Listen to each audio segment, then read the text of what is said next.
Hey, it's Clay, and this will be a video chart on ticker symbol AMRN. We will take a look at the 30-minute time frame.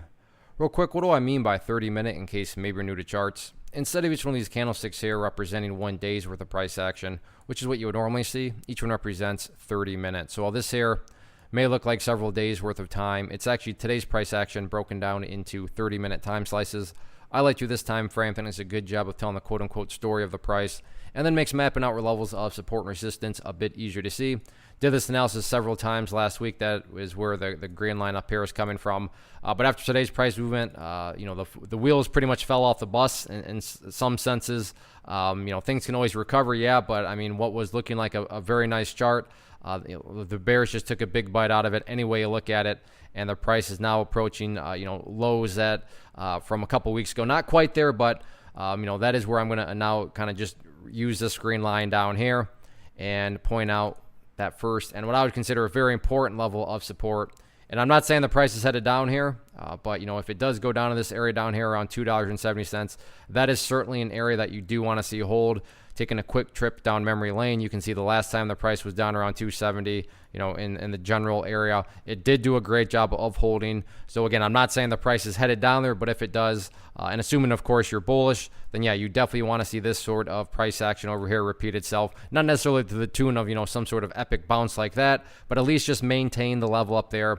And not have the price go down further, because if it does break down through there, then that is just implying that the bears are now pushing the price to levels that have not been seen for quite a while.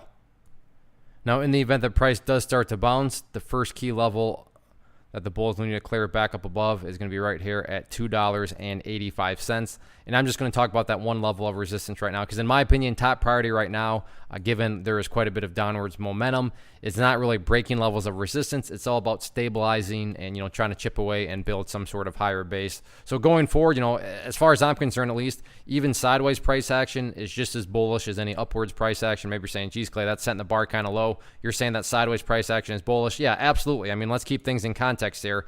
This is what's been going on. A lot of downwards momentum, downwards pressure. So yeah, in my opinion, like I said, at least sideways price action implies that maybe this downwards momentum is subsiding and maybe disappearing.